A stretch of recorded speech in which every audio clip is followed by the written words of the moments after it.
Hello, everybody. Well, what you got? What have I got? Well, first of all, you know, the question, well, not question, but, it was part of a campaign to get people into teaching. Who was the one special teacher who inspired or... Yeah. Wasn't there some... It was, go and train to be a teacher. You'll love it for about half an hour and then... Regret after you've had a breakdown after 2 years, you'll gladly stack shelves for a living. Yeah. But quite a lot of people, famous people, will talk about... Oh, yeah, I didn't do well at school, but then there was... Yeah, a teacher who... Mr. Clifford. Who put up with my nonsense. Yeah. Or who, saw that I had a spark of talent for poetry, and so...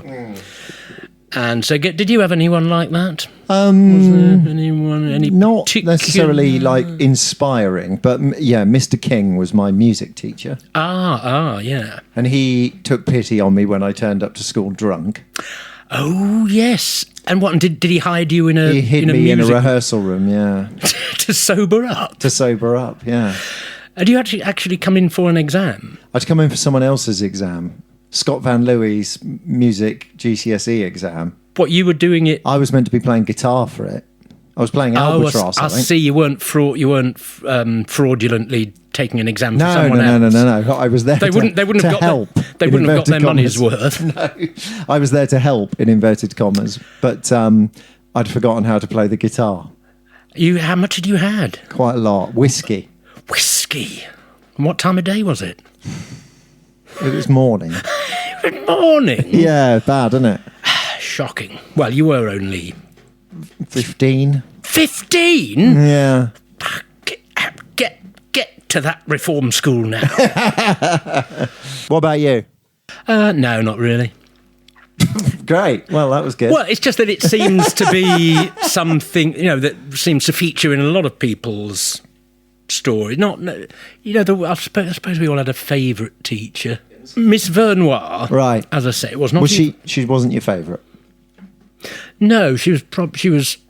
Well, of my primary school teachers, she was probably the most attractive. I can't remember any of my primary school teachers. Oh, I can remember them all. Mrs. Beryl, Mrs. Pryor, Miss Skews, Miss Vernois, Skews. Miss Skews. Excuse me. She was a lovely one. Miss Vernois, Miss Henton-Jones, or Miss Jones. Oh, Miss Willets. Mrs. Willets. Godwell. Mrs. Willets, I did. Your memory. Is this just because you fancied them? I was a bit erotically fascinated by her. How old were you? Well, I turned 10 in her class. God almighty. But the guy who took us for English in my last year at school... Yeah, painful.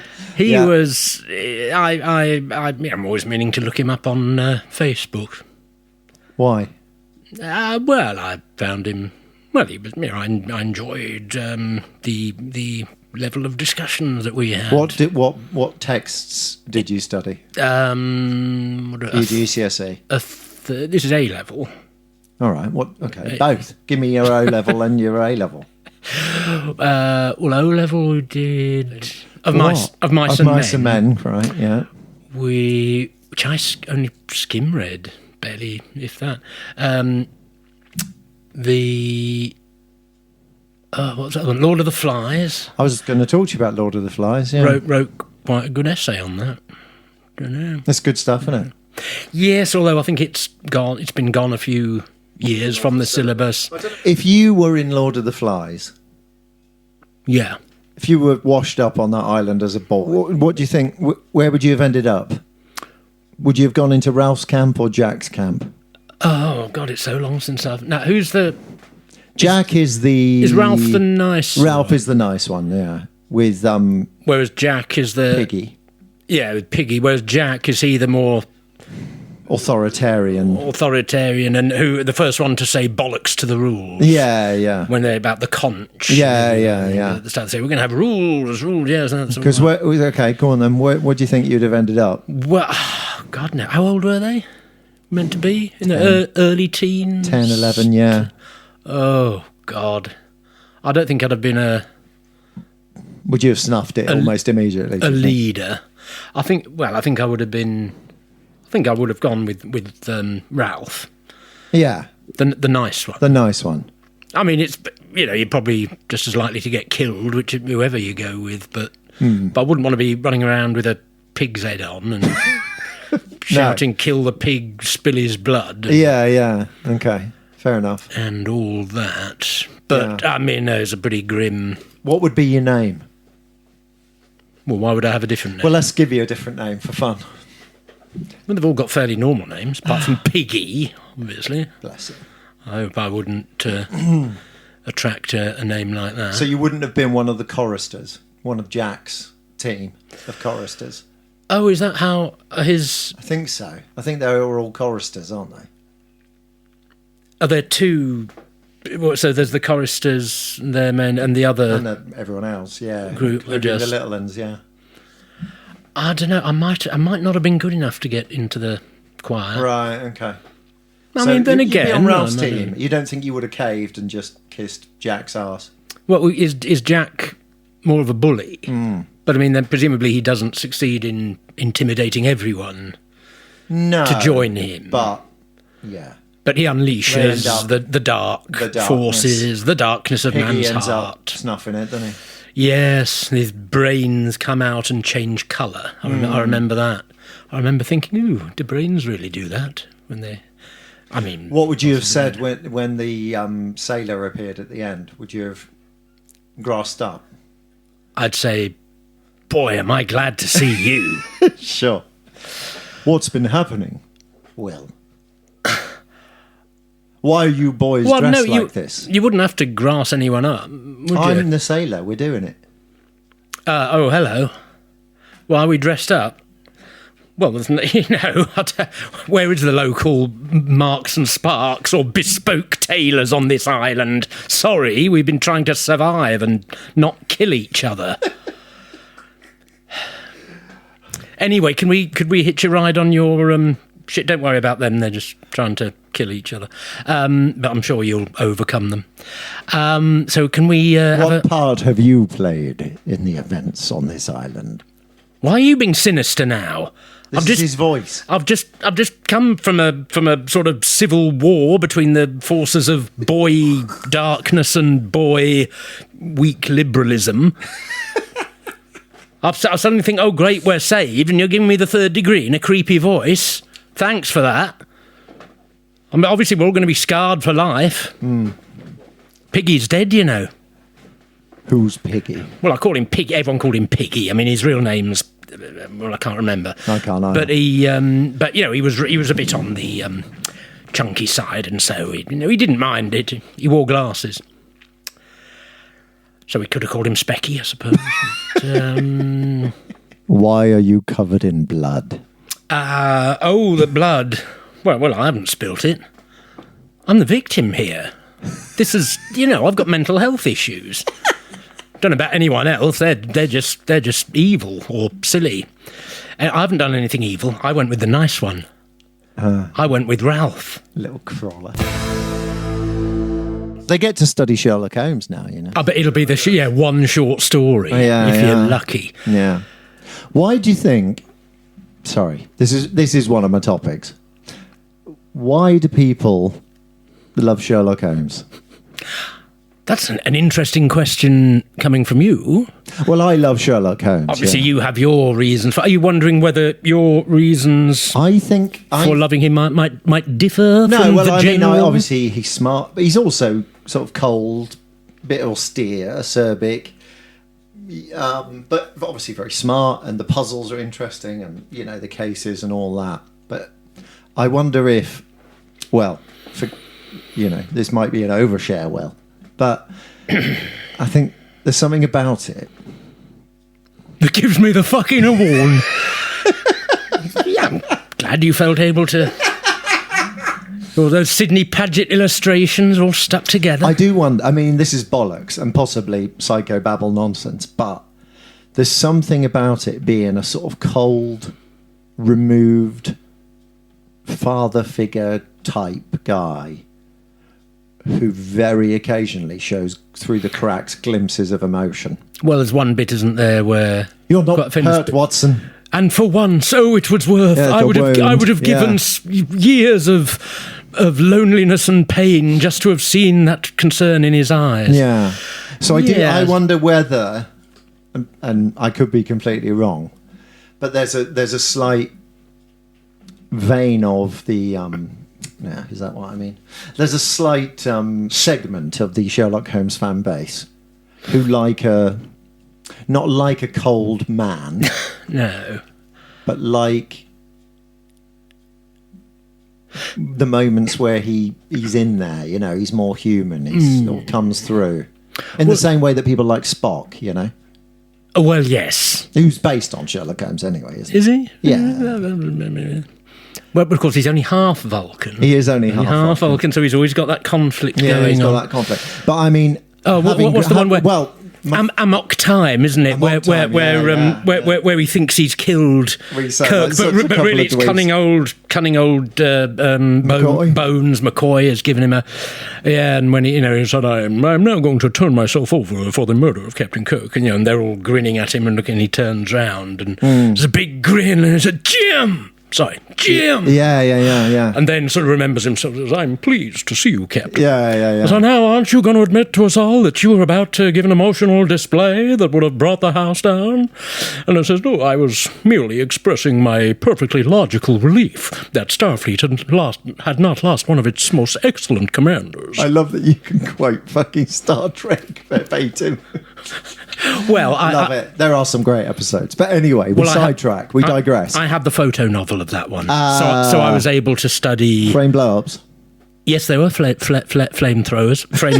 Frame blow-ups, yes, they were. Yeah. I'm glad you remember. But having... Yes. I mean, not that my dad is Sherlock Holmes, but he can be quite emotionally distant. And I wonder if that's an element of it.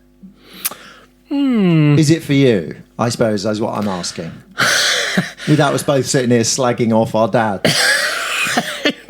My dad was perfectly... He was emotionally present, was he? Yes. Yeah, yes. Okay. Yes. Well, listeners, let me know what you think. Well, I mean, neither of us turned out particularly well adjusted, but... we're all right. We're all right. Yeah.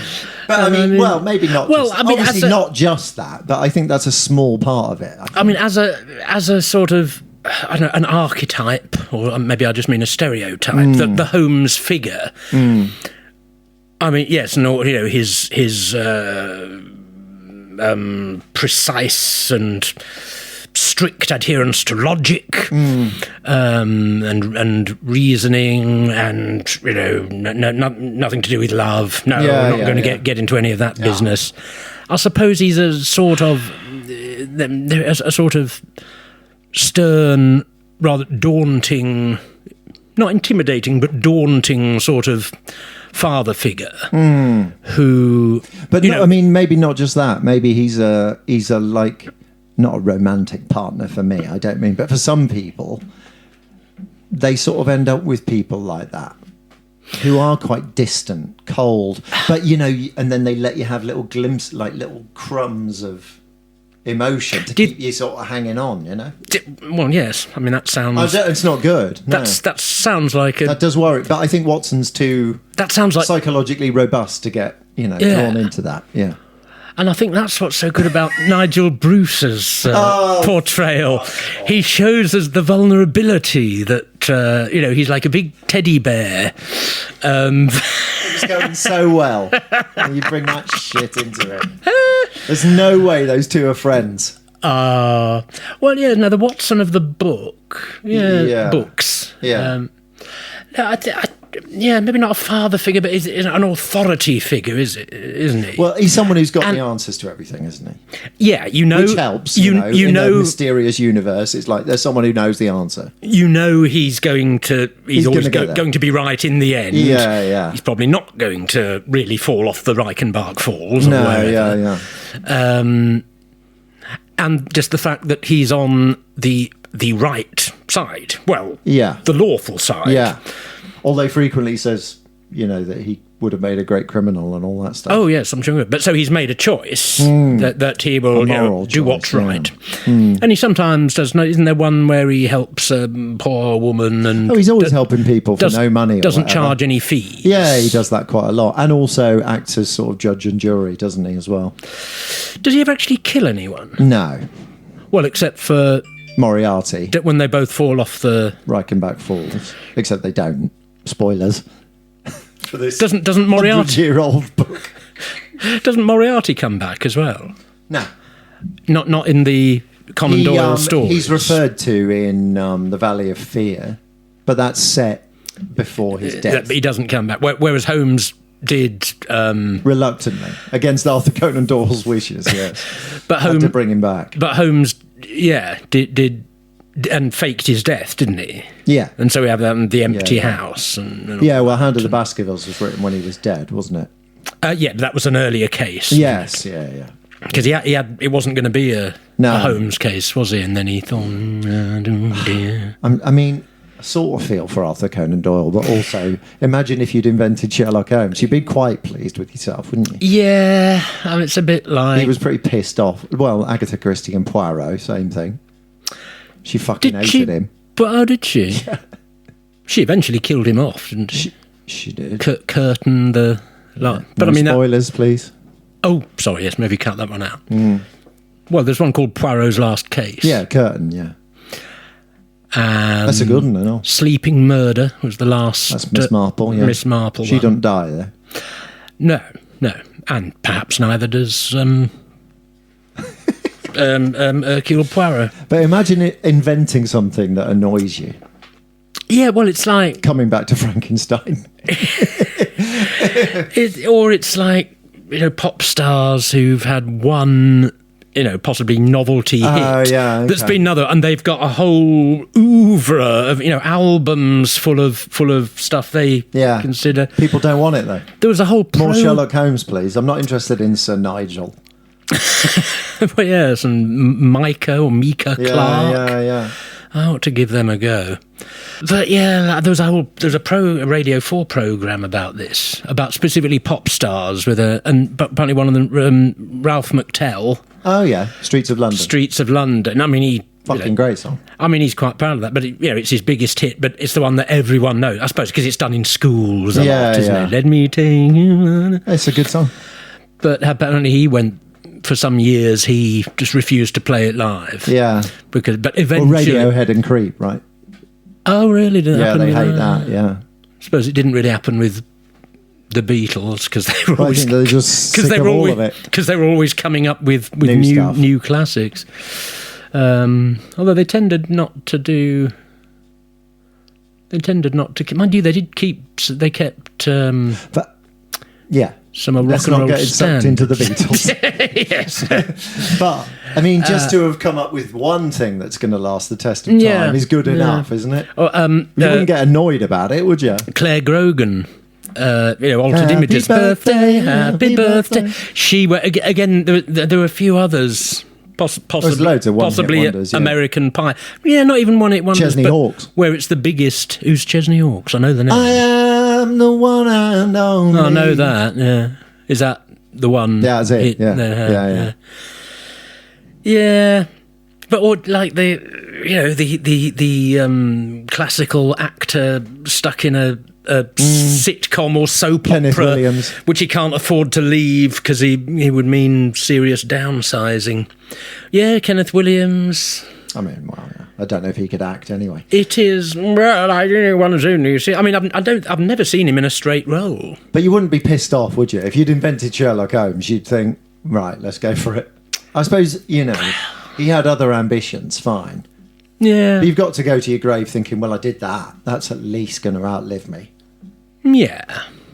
But I suppose it's a good thing to have. You would be thinking, why didn't they read Sir Nigel? It's a good thing to have ambitions beyond that. Sure. But you'd be pleased with it, wouldn't you? I don't know, one should be. But it might become an albatross, I suppose. You seem to be annoyed by these... I can see why you might get pigeonholed. People who... Yeah. But you're lucky to have that. To have one song, one hit. There's millions of people who haven't got any songs, books, whatever. Yeah. Read by more than 4 people, you know. Yeah. I mean, I can see why it would be irritating, yeah, but embrace it, surely. I don't know, yeah. Anyway. Well, no, but then, I mean, if you live long enough, the people who've been in this sort of situation, if you... Did they come round in the end? They tend to come round in the end and say, well, this is... Great. Well, there's rather a sweet... Simon and Garfunkel. Did they... Yeah, did they go off and... Eventually mates, aren't they, after all that? Oh, that's nice. Yeah. Have his nodes cleared up, or... Oh, I don't know. No, I don't think Didn't so. he have... Oh, dear.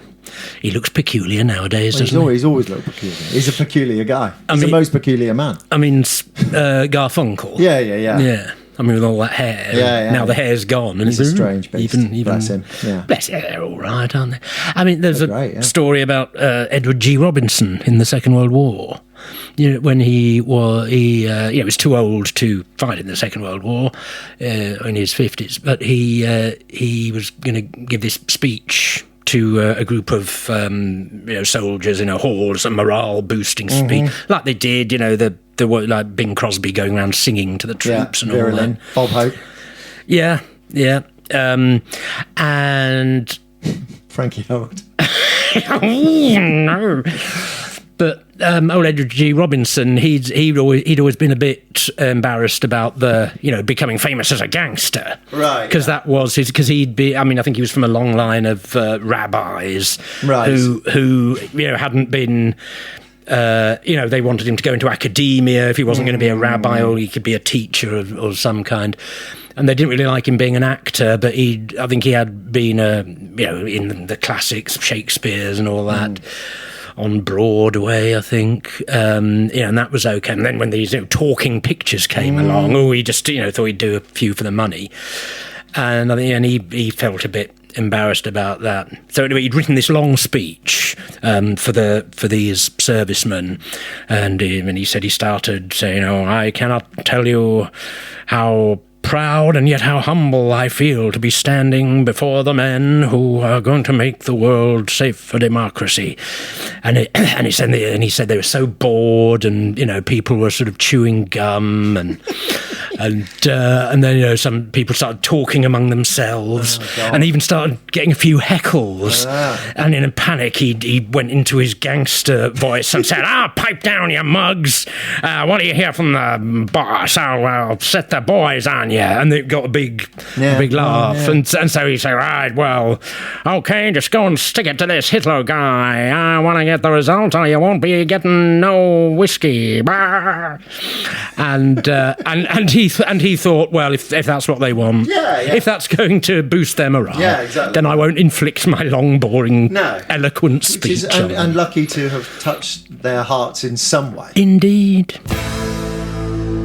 That bloody advert encouraging people to go into teaching. Not seen it. It was a few years ago now. I think it was just famous people, celebrities, one after the other, sort of saying, Mr. Carter, or, Oh, I see.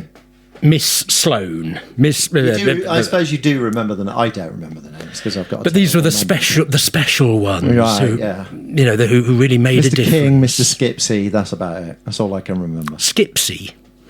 He was the English teacher, with whom we read The Owl Service by Alan Garner. Have you heard of The Owl Service? Yeah. No, I'm not heard about Alan Garner. Yeah. Is it what sort of book? It's like a sort of fantasy. They find a sort of... I can't really remember the ins and outs of it, but they find an old tea service in the attic of, saucers and stuff, which have this pattern on, which either look like owls or look like flowers.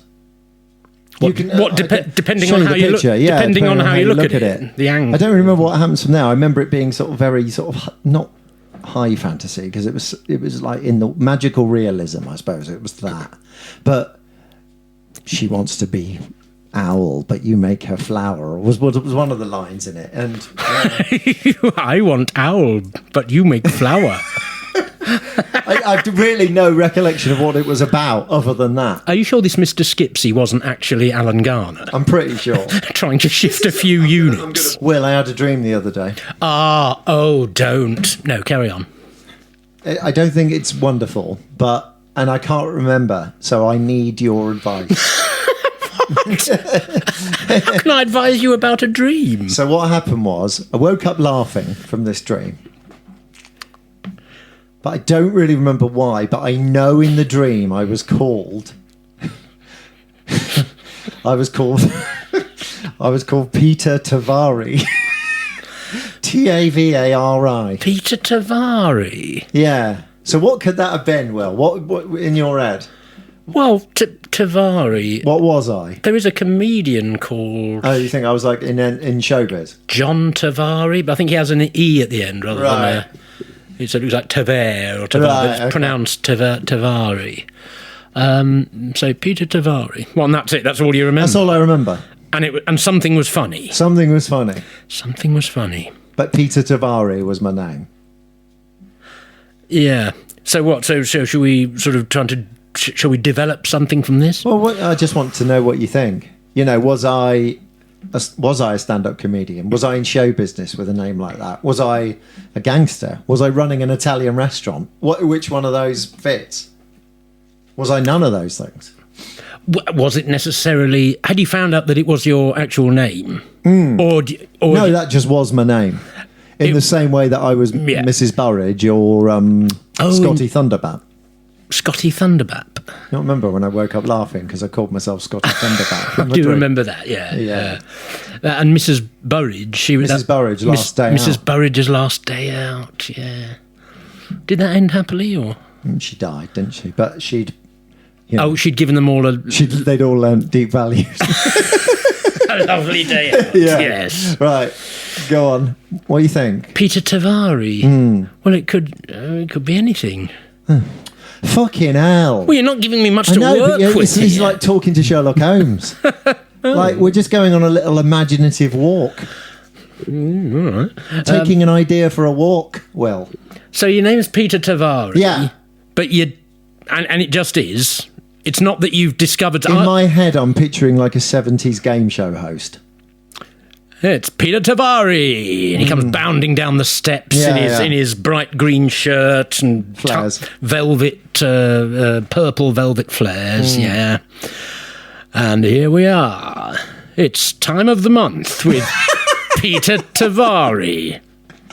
We spoke to 4 women, and you have to... No. I'm sure someone pitched that at some point. Some members of the audience have to guess who's menstruating. Well, look, you know, the early 70s, who knows?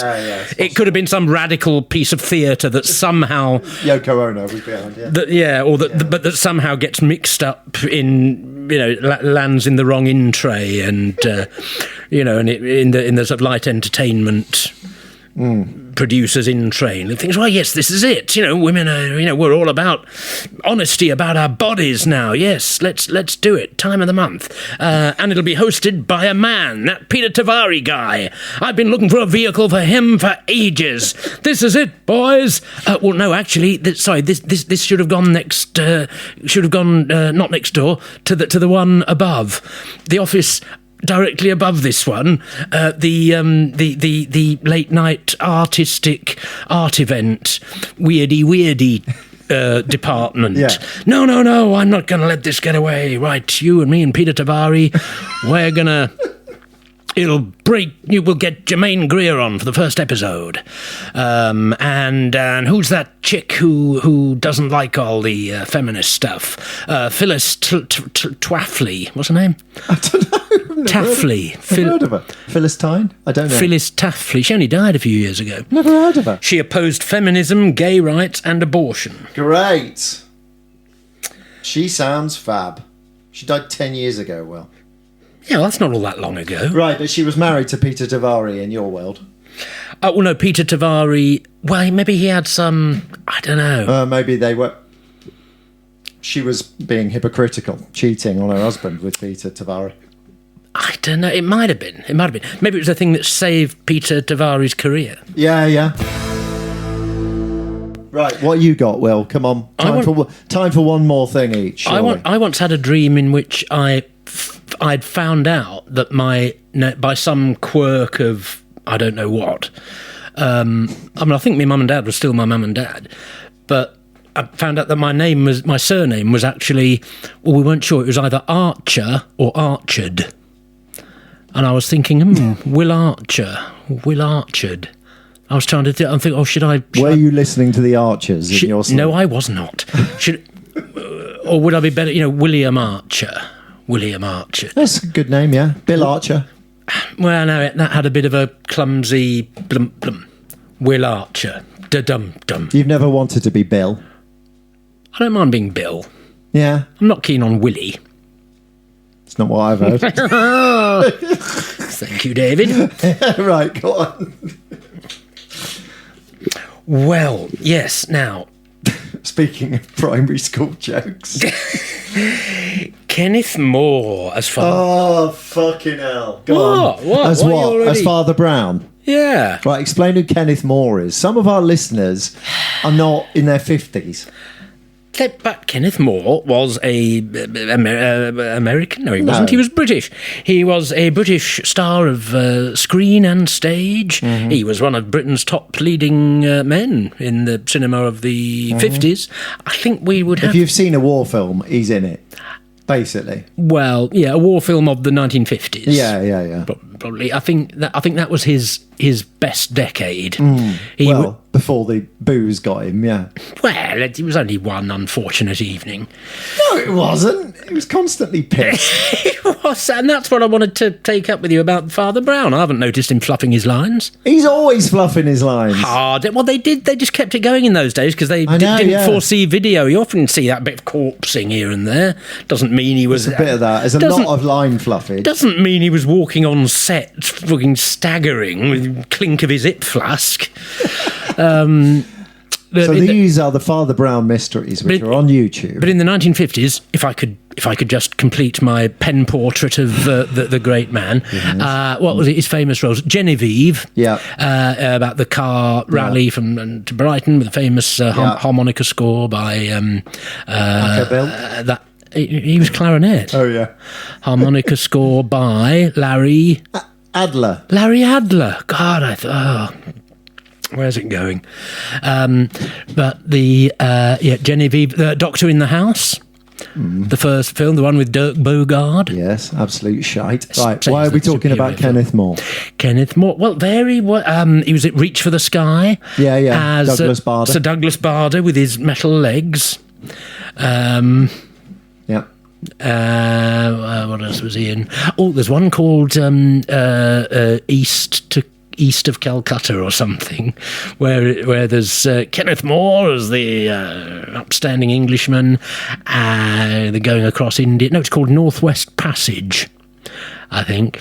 And that's not bad. He was usually playing sort of heroic young... He wasn't conventionally handsome, I suppose. He was more of a character actor, really, yeah. Well, now that, you seem to have a derogatory interpretation. No, it's not derogatory. It just means not leading man, not Brad Pitt looking.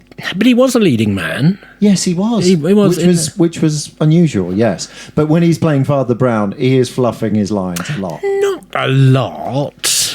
I've watched 2 whole episodes and I only noticed one little fluffette. You can see that he's got his lines written down somewhere.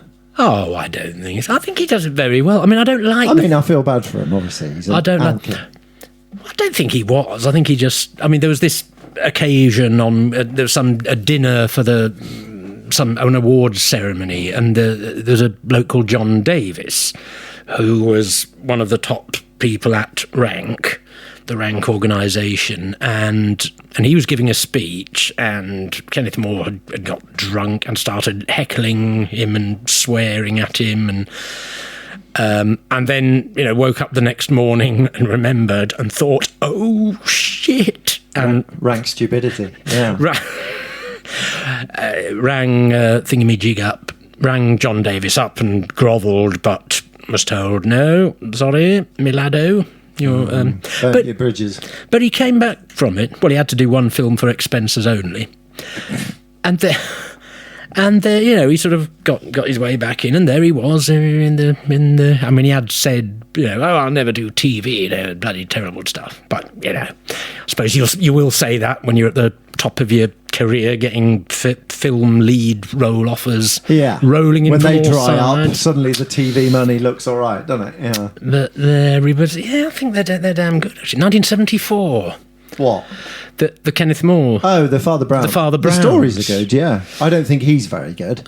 I mean, what about the more recent ones with the fellow He can't act. who used to be in the Fast Show? He can't act. Would you say? Yeah, he's bad, yeah. This is the chap, can't remember his bloody name. We want to be together. Yeah, he plays Mr. Weasley in the Harry Potter films.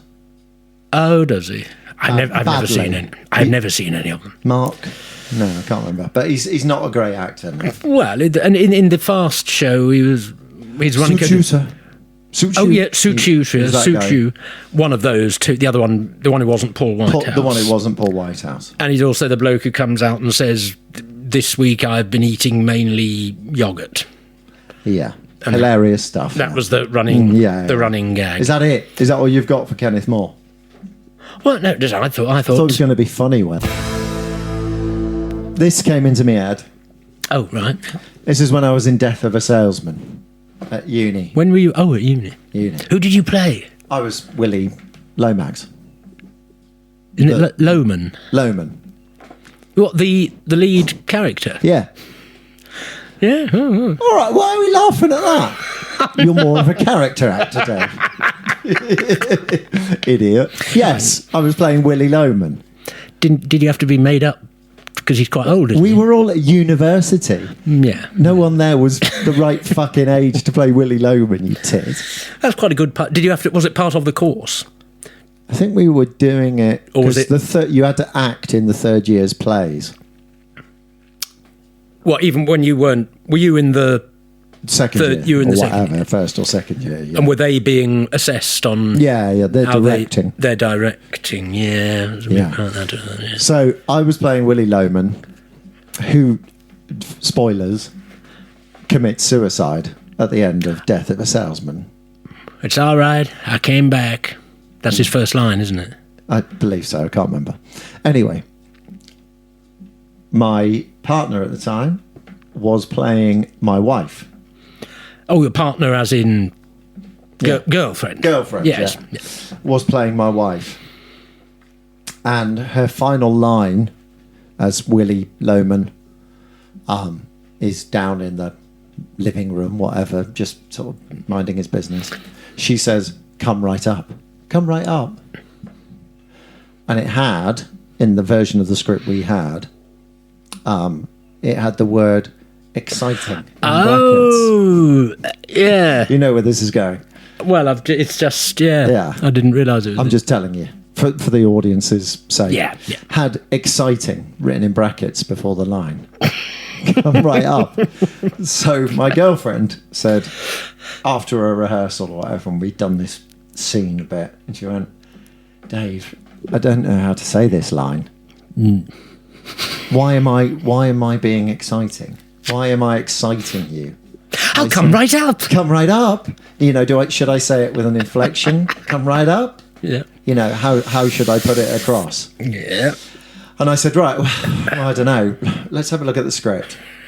And she handed me the script. Yes. And I looked at the line and promptly told her, it says exiting. It's only one letter's difference. Yeah. It's only a missing C. Yeah. Well, and of course, then there was the case of the beaded mushrooms. Oh, what was that? Well, again, she said, what's beaded mushrooms? How does that work? And you had a look and said, breaded mushroom. Yeah. Again, it was, she seemed to imagine an extra letter. Yeah, well, or not, yeah. Exciting. Yeah, come right up. Well, no, yes, it was the presence of a beaded, breaded, exciting, exiting. Yeah. Yes. Well, anyway, it came into my head. I thought it was amusing. Oh, yes, it was. I don't think it's as amusing as Knickers tied with string, but... Well, should we do that anyway? Let's do it. We can cut We'll see how it comes out. Anyway. Yeah. If there are any objections. If I cackle with laughter. Yeah, go on. Oh, I'm telling it. Yeah, well, it's your story. Well, that would make me look as if I'm mocking Oh. someone. Well, once upon a time, there was a... There was this... Can I just get in my gym jams before you carry on? Go on. There was this bloke I knew at uni who he played the piano. Yeah. He was doing music and he'd written this song. At one time, I just happened... There were these piano rooms, quite small. You could go in and they were usually unlocked. And once I just happened to be wandering about in there, and and this guy was there, and we had a bit of a chat, and he said, "Oh, would you like to hear this song I've written?" And it would have been rude to say, "No, actually, I think I've had enough of your company. I want to be on my own now." And so he sang this song. It was quite, and it was about memories of childhood. Right. Yeah. And all I can remember of it is that the chorus was something about smoking behind the bike sheds, knickers tied with string. Oh, how I miss them, those innocent childhood things. Right. It was something like that. Right. There were several verses. What does that mean? Well, I don't know, knickers tied with string. It sounds like something from the Hungry 30s. Oh, when we're so poor, the girls had to hold up their knickers with string because when the elastic had gone, you couldn't afford any new ones. Oh, and something behind the bike sheds. I think it might have been snogging rather than smoking behind the bike sheds. They're still not innocent childhood things, I would suggest. Well, no. Oh, how I miss them, those innocent. Do you think the two things were related? Was the snogging behind the bike shed tied into the knickers tied with string? Oh dear, my knickers have fallen down. I'll have to get some string to. Or he was like having a little grope around the back of the bike sheds, and discovered that the girl he was snogging had knickers that were tied with string. Oh, and experienced a shudder of snobbish revulsion. Yeah, or felt I'm exploiting this woman. Well, no, probably not. Probably would have thought, oh my God, I've been dilly-dallying with a lower class girl, with a servant girl. She might end up a mill hand. Indeed. A member of the London slavey. Indeed. Yeah. But I don't anyway. I mean, I don't have the... It makes me laugh. I don't have the lyrics. Knickers tied with string. Answers on a postcard, please, folks. I may be misremembering. You won't be, because it's you. You can remember every fucking name of all your teachers. Well, no, but then again... You don't often misremember things. That's the curse of being you. Well, it can be sometimes. No, but a few things... Because I don't remember anything that's ever happened to me. Well, you have some... You didn't remember a whole bloody... I mean, not just a song, but a whole bloody musical you didn't remember. Do you remember it even now? What musical? Old Rocking Chair. It wasn't a musical, was it? It had songs in it. Did it? No. So you do remember it? No, vaguely. But you remember when back in 98... I don't remember that. I think it was 98. Yeah. When we had the use of... Only had the song Rocking Chair in it, surely. The Hoagie Carmichael song. Yeah. Okay. So it was a play. It was a play, basically, which just had that in at the end, with somebody in a rocking chair, isn't there? Don't know. And I remember we had a read-through of it at... God, did we? Sorry. Des Caffrey read the part... The first time, I read the part of the judge. The second time, Des Caffrey did. Oh. And we actually had a couple of... You've been ever so naughty. We had a couple of rehearsals at the Shire Hall. Did I make you rehearse it? God. At the Shire Hall. Christ, sorry, Will. No, it was all exciting, I'd only known you about a year. Yeah, it was only... Wasn't a bad play? Well, it... Needed work? I wouldn't... it was a bit of an odd mix of serious and sort of bizarre farce. There was a court scene. Just for the record, folks, I've no memory of this play. Which is weird. It is weird, yeah. I can remember things I've given up on after writing 2 pages. I could go straight to some of them. But the part of the plot was, Yeah, it was a sort of courtroom drama. Right. This is because we had access to a courtroom. To a court, at the Shire Hall, the Friary. Right. And part of the plot... We've got a monk costume. Like something set in a monastery. Yeah, okay, go on. Part of the plot was that there was a sort of infallible lie detecting machine. Really? That was... this is going to be embarrassing. That was put on... like my naked baby photos or something. Go on. Your what? Oh, photos of you. Yeah. Yeah, not my collection of naked baby photos. Baby photos? Oh, God. Go on. But yeah, and the sort of...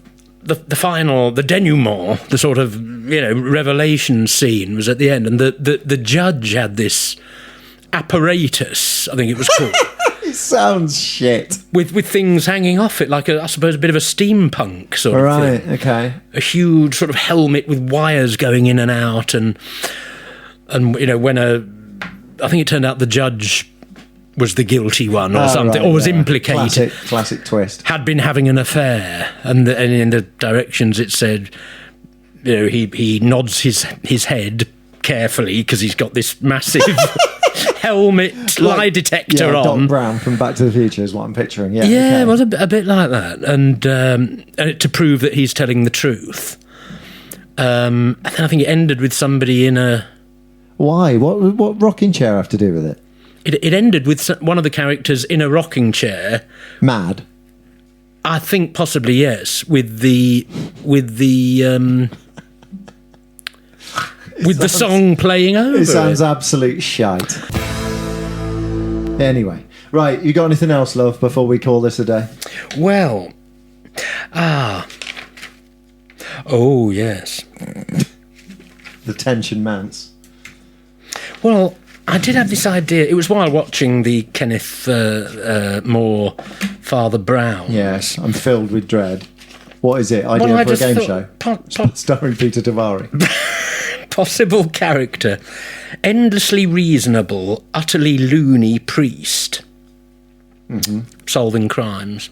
But that's really just a slightly jigged up version of Father Brown, isn't it? Can you do me a what does he sound like? Imagine him at a crime scene. I'm the policeman.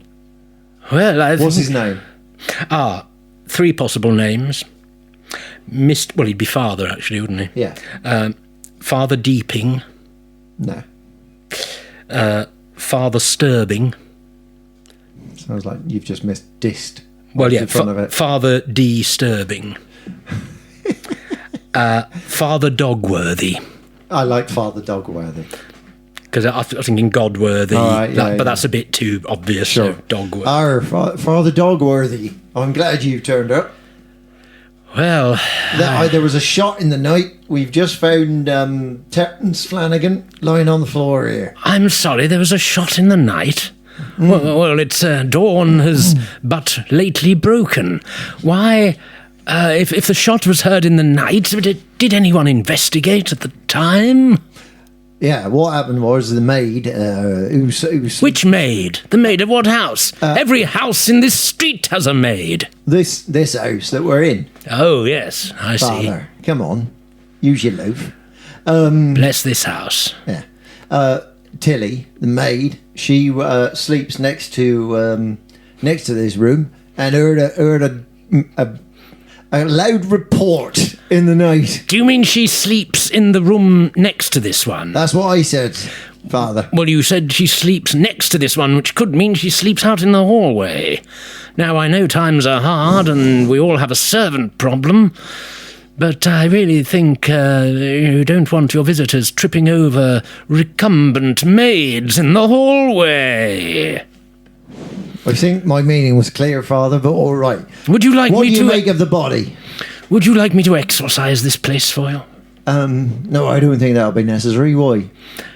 Well, as I'm here, I thought you were here to help us solve the crime, Father. No. What do you think? You dial 999 and I pick up the phone? No. I just popped round to offer succour to anyone who needs it. That is my purpose, after all, even though I'm Anglican, you know. Oh, you're not a father? Yes, I am. You're Reverend? I'm Father... Reverend Dogworthy. I'm Father Dogworthy. Don't you try and tell me how much... You can only be a father if you're Irish Catholic priest. Nonsense! You bloody Catholics think you have a monopoly on terms like father and priest and confession. You make me sick. Henry VIII was right. He ought to have beheaded you all. And the evangelicals. Anyway, is there anyone around here you think might have committed murder? Well, why don't you talk to the suspects? What suspects? I brought them here. It was you, wasn't it? No. It could be any one of these three people here. Ah, hello, Mr. Jangles, Miss Patricia, and young Master Philip. Now. Hello. Ah, Mr. Jangles. Well identified, Reverend. How can I help you? Do you play golf? Sometimes, yeah. What's your handicap? I got a slight limp. Do you drink heavily?